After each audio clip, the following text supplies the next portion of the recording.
Dictation 100 शब्द प्रति minute.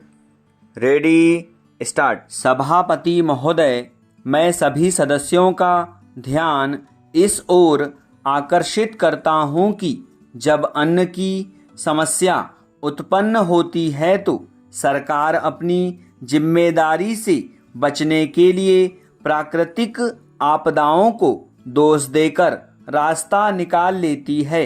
यह सही है कि पिछले कई वर्षों से देश में अन्न का उत्पादन लगातार कम हो रहा है। सरकार कहती है कि इस वर्ष वर्षा कम होने के कारण बिजली कम पैदा हुई है, लेकिन मैं इस बात को नहीं मानता। सरकार कोयले से बिजली तैयार कर उसकी आपूर्ति क्यों नहीं कर रही है? अणु बिजली पैदा करने के जो लक्ष्य निर्धारित किए गए थे वे भी आज तक पूरे नहीं हुए हैं। भारत में खेती का जो बड़ा महत्वपूर्ण प्रश्न चल रहा है वह दो बातों पर आधारित है और यह मुख्य रूप से कृषि की समस्या न होकर खाद्यान्न की समस्या है।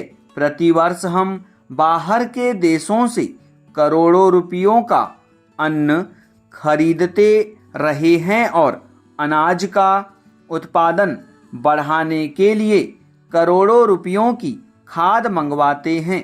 कांग्रेस सरकार की तरफ से पिछले 20 वर्षों से हमारे सामने बार बार यह कहा गया है कि भारतवर्ष बहुत जल्दी अनाज के मामले में आत्मनिर्भर हो जाएगा। इसमें कोई शक नहीं है कि हमने अनाज के उत्पादन में काफ़ी प्रगति की है और हम अनाज के मामले में आत्मनिर्भर हो गए हैं, लेकिन उस अनाज का उत्पादन करने के लिए हम करोड़ों रुपयों की खाद विदेशों से आयात करते हैं।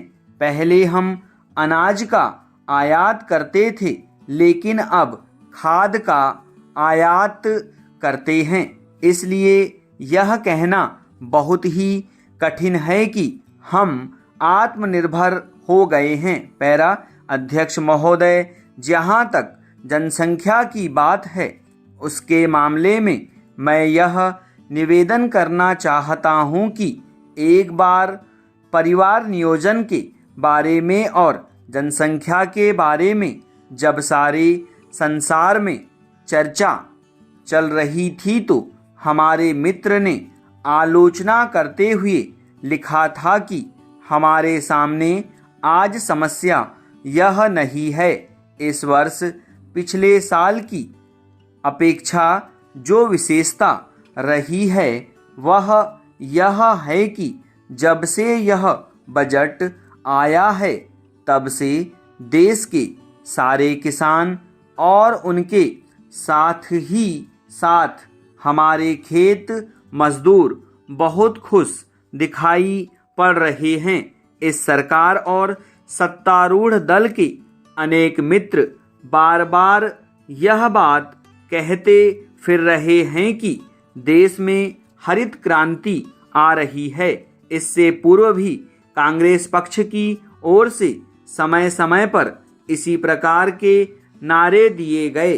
कभी यह कहा गया कि आराम हराम है, कभी जय जवान जय किसान का नारा दिया गया और आज तीसरा नारा हरित क्रांति का लगाया जा रहा है। हम समझते हैं कि इस नारे में कोई दम नहीं है।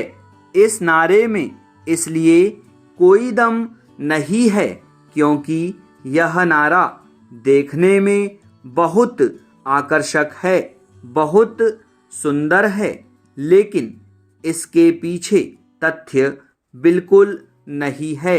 किसानों के ऊपर कर लगाने की जो बात मंत्री महोदय ने कही है या अन्य मित्रों के द्वारा कही गई है, वे लोग वही हैं जो कभी खेती नहीं करते हैं, उनको खेती के बारे में कोई जानकारी भी नहीं है। स्टॉप।